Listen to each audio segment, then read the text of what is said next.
Sanggar Cerita mempersembahkan Sabda Pandita Ratu.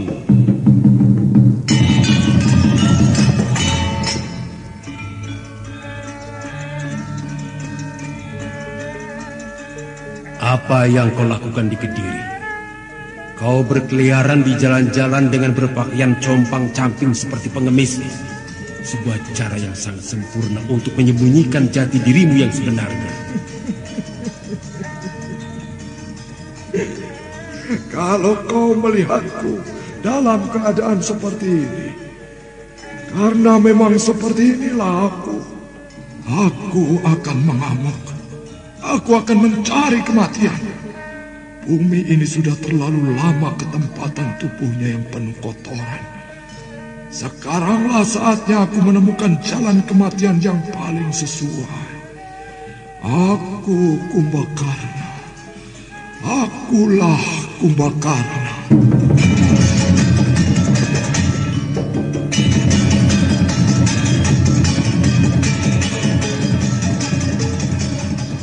Sabda Pandita Ratu, sebuah kisah penuh dilema, tragedi cinta anak manusia, perebutan tahta, mabuk harta dan duniawi, serta silaunya kehormatan, di mana keangkara murkaan merajalela karena dendam yang membara.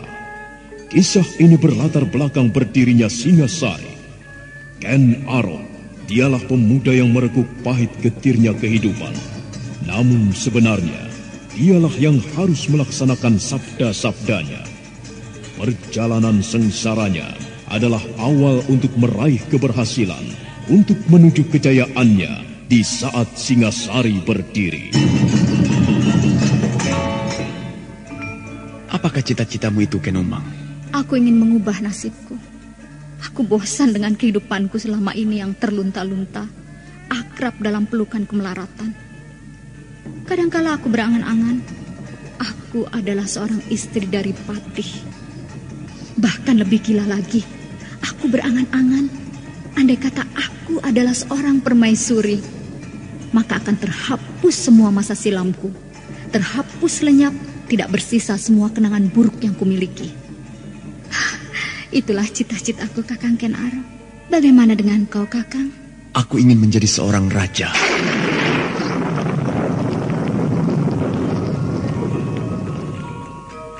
Sabda Pandita Ratu.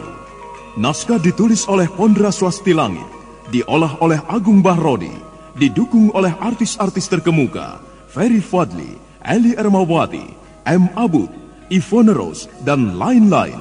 Teknik dan montase Ibing Arifin, dengan sutradara Dian Pertiwi. Sabda Pandita Ratu. Kali ini dalam episode ke-15 dengan judul Singasari.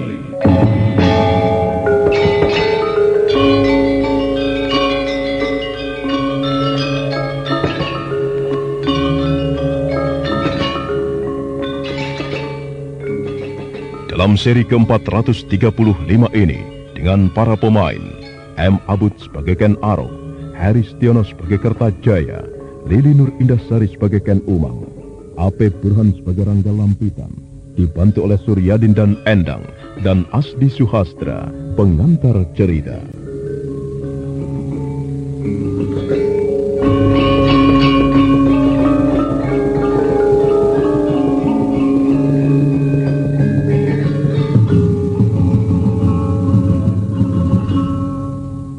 Maka demikianlah, hari itu telah berlangsung sebuah peristiwa yang sangat penting dan kemudian segera menjadi buah bibir. Siapapun membicarakannya, siapapun memperbincangkannya. Pergantian pimpinan Kediri dari Kertajaya ke Ken Arok yang bergelar Sri Raja Sebatara Sang Amurwa Bumi, dan pergantian nama negara dari Kediri menjadi Singasari dan berkedudukan di Tumapel menjadi pembicaraan yang hangat. Mengapa kau gelisah, Kiai? Dari tadi aku lihat kau mondar-mandir ke sana kemari.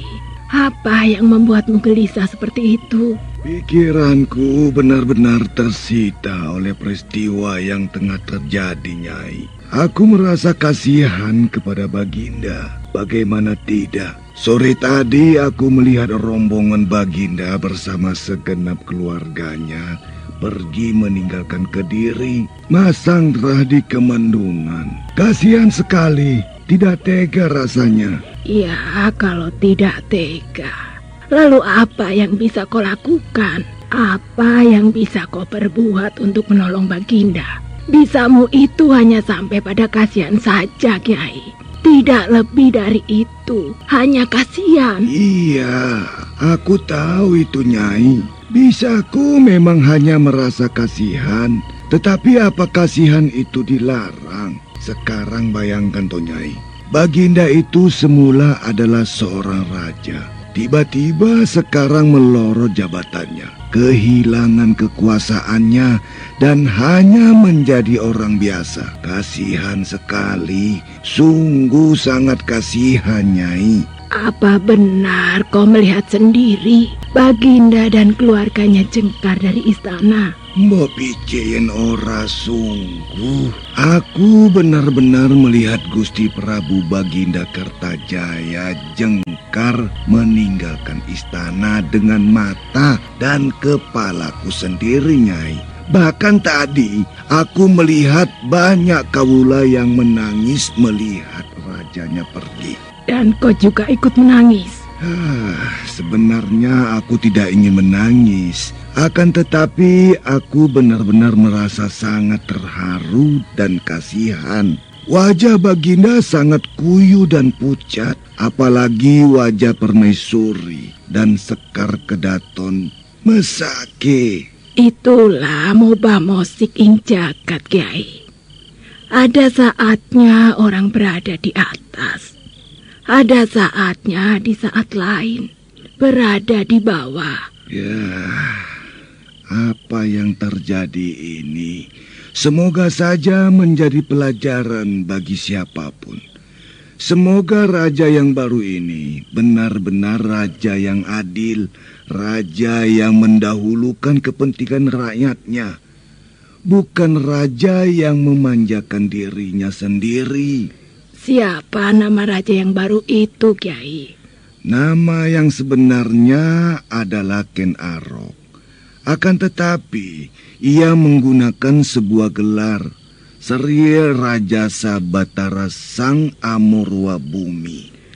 Lalu, apakah kira-kira artinya nama itu, Kiai? Ini kalau tidak keliru loh ya. Sri Rajasa itu artinya sama dengan raja, Sri Raja. Batara itu adalah sebutan untuk para dewa. Misalnya Batara Guru, Batara Narada, Batara Kaneka Putra, lalu Sang Amurwa. Amurwa itu wewenang.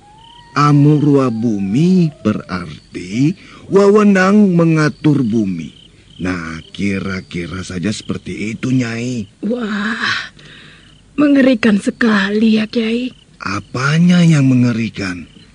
Yaitu, namanya itu. Lalu, pengganti nama Kediri tadi apa? Singasari. Demikianlah seiring waktu yang terus merayap menghantarkan Kediri menuju ke tengah malam. Setelah siang harinya penat oleh berbagai peristiwa penting, seolah lekat di dalam kenangan kaula yang tinggal di kota raja. Pada saat Kertajaya beserta segenap keluarganya jengkar meninggalkan istana untuk masanggrah di sebuah tempat yang telah disediakan oleh Ken Arok bernama Pesanggrahan Kamandungan. Pada saat itulah Ken Arok yang baru saja memimpin pertemuan di pendopo istana menemui Ken Umang di sebuah bilik yang semula adalah bilik Baginda. Nampaknya banyak sekali hal yang dibicarakan Kakang Ken Arok. Umang, aku sekarang adalah seorang raja. Aku telah menggantikan kekuasaan Baginda Kertajaya menjadi raja di Singasari. Aku seorang raja. Sadarkah kau akan hal itu, Ken Umang? Tentu Kakang Ken Arok, semula aku merasa hal ini adalah sebuah mimpi. Akan tetapi aku sadar bahwa Kakang Ken Arok adalah benar-benar seorang raja, bukan sekedar mimpi. Dan bagaimanakah sikapmu yang seharusnya terhadap seorang raja? Apakah maksud Kakang? Bagaimanakah seharusnya kau memanggilku? Oh, ampun tuanku, hamba mengaturkan sembah. Dengan takjim, Ken Umang duduk di lantai beralaskan babu. Dan dengan takjim pula, Ken Umang menyembah. Ken Umang sadar sepenuhnya bahwa lelaki yang berada di hadapannya itu bukan sekedar Ken Arok, tetapi seorang raja yang memegang panguwasa Pangempating Keprabon di Kediri yang sekarang telah berubah namanya menjadi Singasari. Ken Arok mengangguk-angguk senang. Aku senang dengan sikapmu, Ken Umang. Aku senang karena kau langsung bisa menempatkan diri pada keadaan yang seharusnya. Tidak demikian dengan di Pendopo Pasewakan tadi. Kenapa dengan di Pendopo, tuanku? Senopati Diposari, Senopati Rudrobondo harus diajari bagaimana sikap yang seharusnya ketika berhadapan dengan seorang raja. Kelihatan sekali mereka mengalami kesulitan menempatkan diri. Mereka mengira derajatnya seolah masih sama tinggi dengan Ken Arok. Mereka lupa bahwa Ken Arok sekarang adalah Sri Raja Sabatara Sang Amurwa Bumi. Mereka lupa akan hal itu, Ken Umang. Tuanku sekarang telah menjadi seorang raja. Bahkan Kertajaya sekalipun harus menyembah jika berhadapan dengan tuanku. Karena Kertajaya bukan lagi seorang raja. Kau benar, Ken Umang. Siapapun memang harus menyembah kepadaku. Mencium kakiku. Ken Umang sekali lagi menyembah kepada Ken Arok dan kemudian beringsut mendekati Baginda Sri Rajasa, Raja baru Singasari itu, dan kemudian menempelkan tangan yang menyembah itu ke kakinya. Ken Arok tersenyum lebar. Diangkatnya pundak Ken Umang untuk berdiri. Meski aku seorang raja, aku juga tetap manusia, Umang. Aku membutuhkan kehangatan. Dengan mesra, Ken Arok membusai rambut Ken Umang yang memanjang hingga ke pinggang. Dan dengan lembut Ken Arok memeluknya dan kemudian menuntunnya menuju ke pemparingan yang bertilam sutra. Pemparingan mana? Di tempat itu Ken Umang pernah pula melayani Kertajaya ketika masih menjalankan tugas mata-mata. Bagai dalam gemuruh ombak laut selatan, terlupakan Ken Dedes, perempuan yang telah membuatnya tergila-gila, bahkan harus membunuh Tunggul Amatung untuk mendapatkannya. Tuanku. Ada apa, Ken Umang? Sungguh, tuanku, hamba benar-benar merasa bahagia dengan semuanya ini. Hamba merasa seolah tengah berada di hamparan masa depan yang kilang gemilang. Selalu saja hamba bertanya, mimpikah ini? Sering pula hamba meyakinkan diri hamba sendiri dengan mencubit tangan hamba, agar jika semua ini sekedar mimpi, hamba akan terbangun. Ternyata terasa sakit, hamba tidak bermimpi, tetapi benar-benar berada di dalam kenyataan. Hamba akan mendampingi tuanku, mendampingi seorang raja dari Singosari yang besar. Tuanku, yakinkanlah hamba, benar-benarkah semuanya ini? Benarkah tuanku akan mengambil hamba sebagai permaisuri? Hamba cemas. Apa yang kau cemaskan, Ken Umang? Hamba cemas, kesenangan ini hanya sekejap, tuanku. Hamba cemas tuanku Baginda akan menyingkirkan hamba setelah merasa bosan dengan hamba. Apalagi jika mengingat siapakah hamba ini, bagaimana masa lalu hamba, dan banyak sekali gadis-gadis lain yang cantik melebihi kecantikan Ken Umang. Bagaimana tuanku? Aku menyenangimu, Ken Umang. Percayalah, soal senang adalah soal hati, bukan soal cantik dan yang lain-lain. Kau akan mendampingiku. Terima kasih, tuanku. Hamba berharap apa yang tuanku katakan berbobot, sebagaimana layaknya sabda Pandita Ratu. Ucapan seorang raja yang tidak akan berubah-ubah. Hamba menyicil rasa senang, tuanku. Rasanya menyenangkan sekali membayangkan betapa hamba akan memberikan keturunan bagi tuanku. Dan keturunan hamba itu kelak di kemudian hari, manakala tuanku telah tua, akan menggantikan kedudukan tuanku menjadi seorang raja yang besar di Singosari. Mengapa, tuanku? Adakah sebuah ganjalan yang mengendap di dalam hati tuanku? Siapkan hatimu, Ken Umang. Aku akan mengatakan sesuatu. Sebuah kenyataan yang mungkin membuatmu kecewa. Dan meski kau benar-benar kecewa, kau tidak berhak menggugat karena apa yang aku ceritakan ini terjadi sebelum aku mengenalmu. kau telah siap untuk mendengarkan, Ken Umang? Nampaknya hamba akan merasa kecewa, tuanku. Aku telah mempunyai seorang istri namanya Ken Dedes. Dan ia telah memberiku pula seorang anak lelaki yang aku angkat menjadi Pangeran Pati, namanya Anusapati. Istriku itulah yang telah menjadi pancatan untuk berhasilnya apa yang aku raih ini. Aku harus merayap mulai dari seorang perampok, menjadi prajurit di Tumapel, merebut istri aku Tunggul Ametung untuk mendapatkan istrinya, dan kemudian memanjat semakin tinggi menjadi Raja Singasari sekarang ini. Lalu bagaimana dengan hamba, tuanku? Bagaimana dengan hamba? Jangan cemas, Ken Umang. Meski aku telah mempunyai seorang istri dan seorang anak, tidak tertutup kemungkinan bagiku untuk mengambilmu pula sebagai istriku. Dengan bentuk bagaimanakah tuanku akan mengambil hamba? Apakah tuanku hanya akan menganggap hamba sebagai kelangenan, sebagai tempat tuanku menumpahkan rindu, hanya manakala tuanku ingat dan membutuhkan? Tidak, Ken Umang. Aku akan memperlakukanmu sama tinggi dengan Ken Dedes. Dudukmu tidak lebih rendah. Ampun, tuanku. Tetapi hamba merasa... Apa yang kau rasakan? Istri tuanku telah mempunyai seorang putra dan... Umang, jangan kau serakah. Jangan nodai rasa senangku kepadamu dengan sifat seperti itu. Kalau kau serakah, mungkin akan tumbuh perasaan lain di dalam hatiku yang tentu akan mekar dan mekar berkembang. Pada dasarnya aku tidak senang dengan sifat orang yang serakah, Umang. Ampun, tuanku. Hamba mohon ampun. Ken Umang segera menghapus kesan yang sempat muncul di permukaan wajahnya, dan dengan lembut bekas kelangenan Kertajaya yang pernah menjadi pelacur itu memijiti punggung Ken Arok. Ken Arok segera menelungkupkan tubuhnya. Ken Umang segera tangkap bahwa Ken Arok menghendaki dipijit sekujur tubuhnya. Di dalam benaknya tetap saja hati Ken Umang kecewa. Sayang sekali. Ternyata Baginda Sri Rajasa telah memiliki seorang istri, bahkan seorang putra. Umang, apakah kau merasa puas hanya dengan bisa menjadi istri kedua raja? Kau cukup puas dengan kedudukanmu itu? Tidak, aku tidak boleh mengalah. Perjalanan masih panjang. Segala peluang dan kemungkinan akan bisa terjadi. Sekarang pun aku masih belum menjadi istri raja. Yang kudapat baru janji. Dan bisa jadi janji itu tidak menjadi kenyataan. Yang harus aku lakukan adalah bagaimana caranya Baginda benar-benar tergila-gila padaku. Aku harus pintar-pintar melayaninya. Aku tidak boleh kalah dalam melayani Baginda dibanding istrinya yang pertama itu. Dan sedikit demi sedikit aku akan menanamkan pengaruhku kepada Baginda. Kelak anakku lah garis keturunan Ken Umang yang harus menempati kedudukan tertinggi di Singosari. Hari terus berlalu. Waktu yang ada dipergunakan oleh Ken Arok untuk merombak dan membenahi segala sesuatu yang dirasanya tidak benar di Kediri. Dan dalam waktu yang merayap hingga hari ke-7 setelah peperangan berakhir, Ken Umang telah mendapatkan gambaran cukup banyak tentang Ken Dedes, latar belakangnya, serta anak siapa sebenarnya Pangeran Pati itu. Semuanya telah lengkap hadir, tuanku. Hamba persilahkan tuanku untuk menyampaikan hal-hal yang harus kami laksanakan.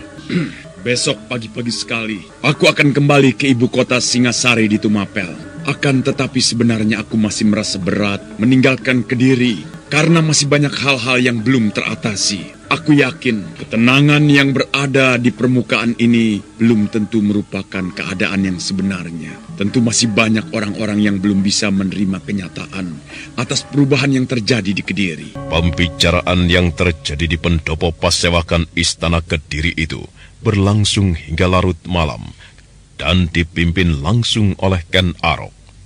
Berbagai permasalahan dibahas dengan seksama, dan pada umumnya Ken Arok mampu memberikan jalan pemecahan dengan sebaik-baiknya.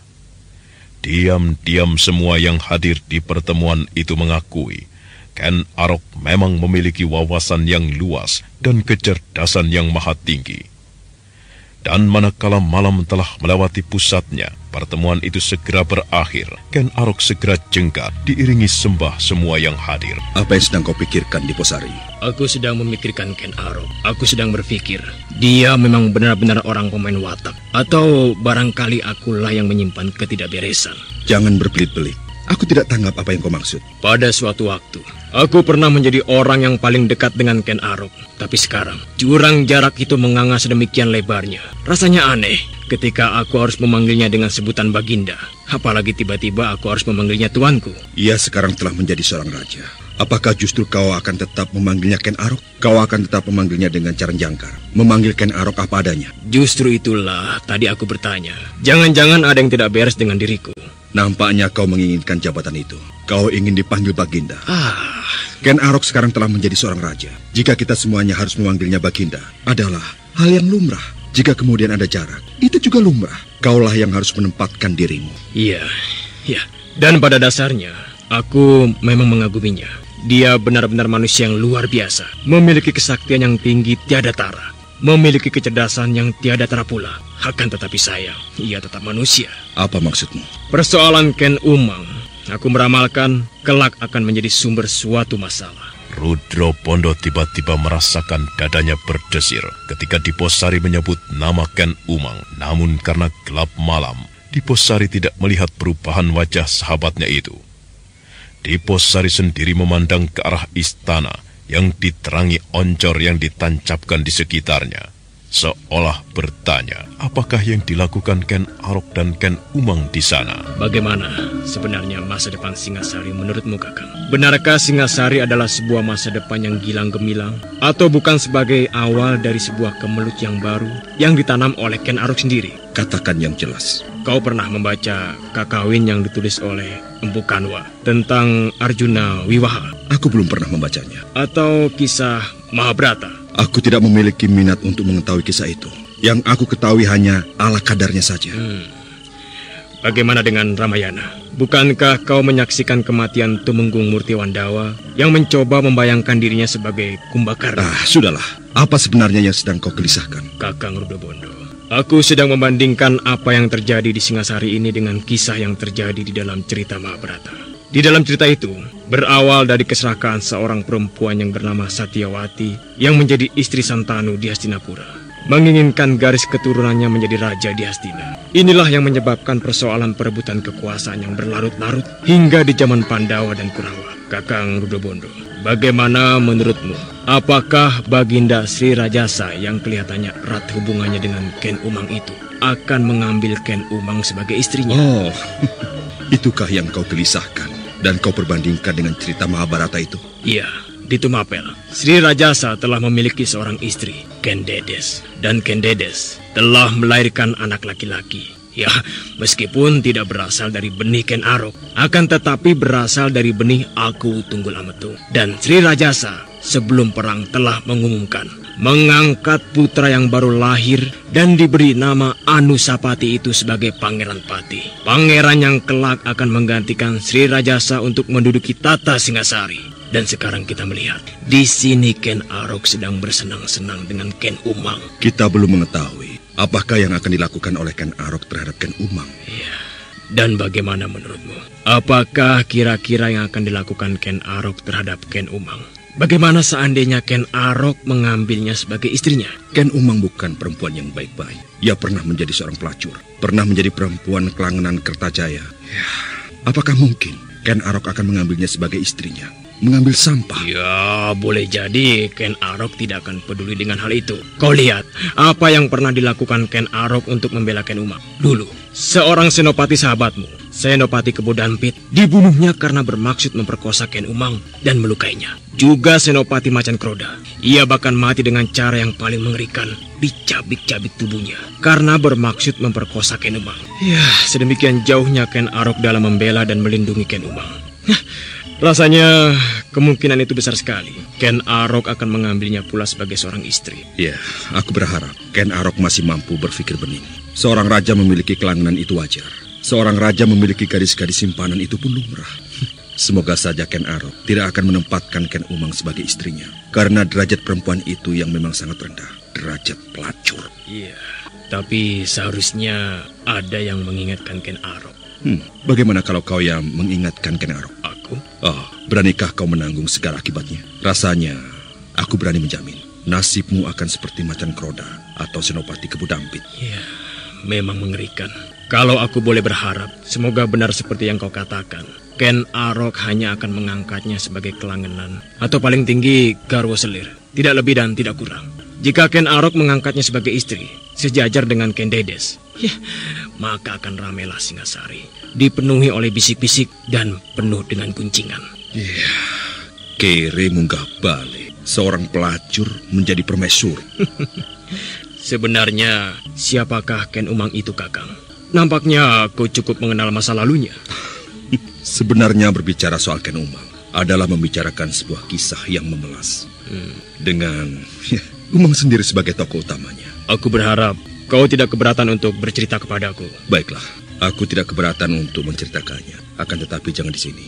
Kita pergi ke Gapura kota sebelah timur. Di sana aku bisa bercerita dengan leluasa. Iya. Bagaimana kalau kita kembali ke tengah alun-alun? Kita bicara di hamparan rumput. Kau ingin Ken Arok mendengar pembicaraan itu? Ken Arok adalah orang yang mempunyai kemampuan luar biasa. Ia bisa menyadap pembicaraan kita dengan menggunakan Aji Sabta Pangrungu. Baiklah, aku sependapat. Kita ke Gapura Timur. Dan sebaiknya kita pergi berkuda. Aku akan mengambil kuda.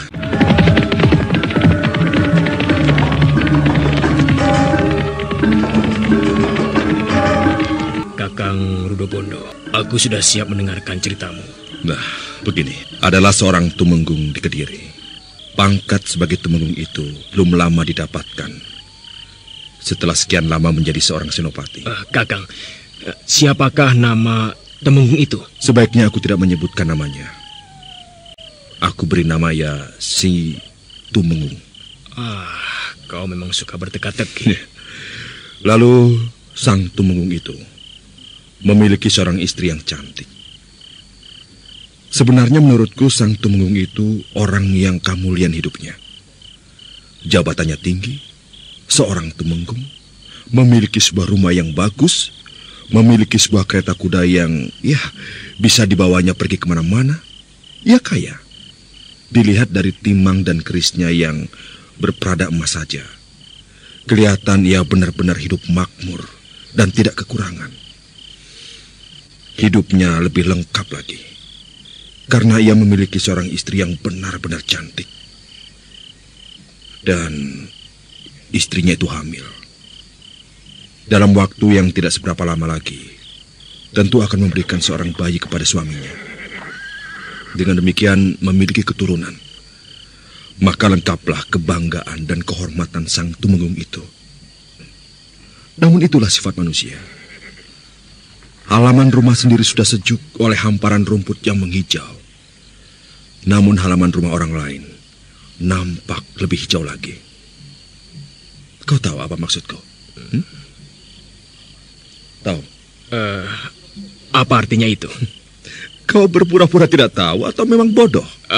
Kakang Rudobondo, sang tumenggung itu menyenangi perempuan yang telah menjadi istri orang lain dan kebetulan adalah tetangganya sendiri. Pada suatu malam, ketika itu hujan deras, bersambung dengan petir yang meledak menggelegar.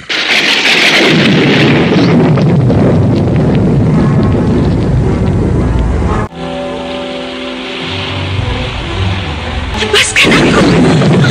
Lepaskan aku! Gila! Siapa yang masuk ke dalam bilikku ini? Lepaskan!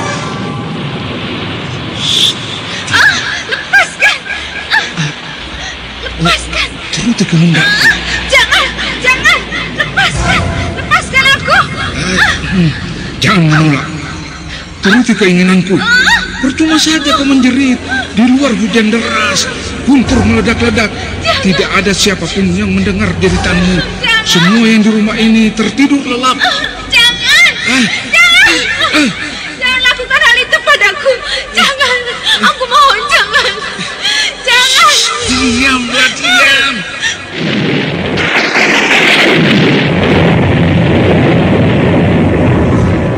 Sebuah pemerkosaan di malam hari. Iya. Ketika hujan deras, suaranya gemuruh, disertai petir yang meledak-ledak. sebuah gambaran yang sempurna atas kejadian itu sendiri. Seolah setan-setan turut berpesta pora menyaksikan apa yang terjadi. Benar. Sang Temenggung yang melakukannya atas istri tetangganya, yang kau sebut halaman rumah orang lain, nampak lebih jauh itu? Bukan. Yang diperkosa adalah Ken Umang, adik iparnya sendiri.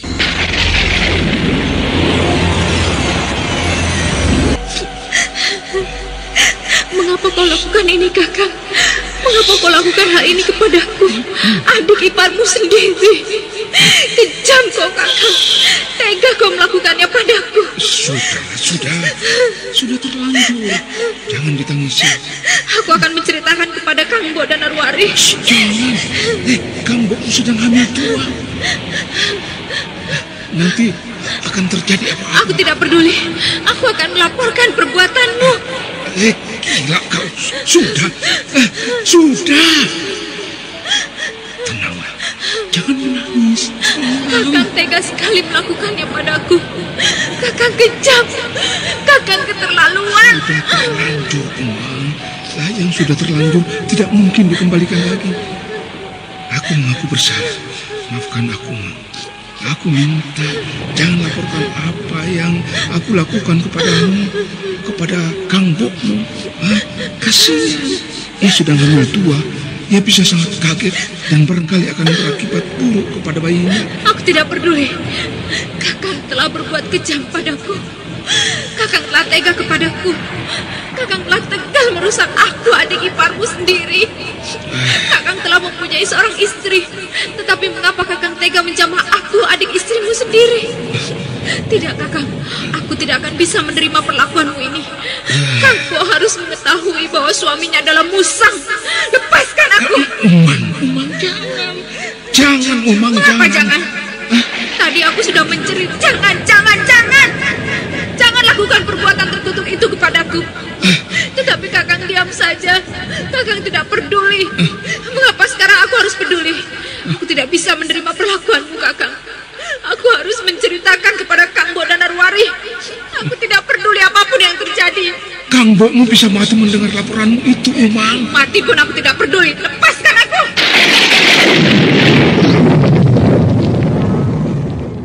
Ya, itulah sebuah kisah sedih yang kemudian mengawali perjalanan hidup Ken Umang yang selalu bergelimang kegelapan. Saat itu hujan deras turun, bagaikan ditumpahkan dari langit. Di saat semacam itulah, prahara itu mengguncang ketenangan rumah tangga sang Tumenggung. Jadi, Ken Umang nekat melaporkan perbuatan kakak iparnya kepada kakaknya. Ya, Ken Umang melaporkan bencana yang disandangnya itu kepada istri sang Tumenggung yang bernama Danarwari. Dan bagaimana sikap kakaknya? Bagaimana menurutmu? Kira-kira bagaimana sikapnya? Menurutku, kakaknya tentu akan sangat marah sekali. Marah kepada suaminya. Dan barangkali seketika itu juga terjadi perang. Perang? Iya, perang antara suami dan istri. Loh. Danarwari bukanlah seorang istri yang berdiri dan berpijak pada hati nuraninya sendiri. Istri yang bersifat pengabdi. Bukan istri yang mempunyai keberanian untuk melawan, apalagi menjajah suami. Lalu, bagaimana sikap Danarwari itu setelah mendengar laporan Ken Umang? Tatapan Senopati Rudra Bondo menerawang, memandang ke langit yang penuh dihiasi oleh bintang-bintang yang gemerlapan. Senopati Diposari menunggu dengan sabar Rudra Bondo melanjutkan ceritanya. Rudra Bondo mencoba mengingat-ingat bagaimana kisah yang dialami oleh Ken Umang itu. Nah, bagaimana kelanjutan kisahnya? Bagaimanakah kisah masa silam Ken Umang? Dan siapakah yang disebut Sang Tumenggung oleh Senopati Rudra Bondo? Serta bagaimana dengan sikap Ken Arok? Saudara pendengar, untuk mengetahui jawabannya, ikutilah kelanjutan kisah ini dalam seri berikutnya. Sampai jumpa.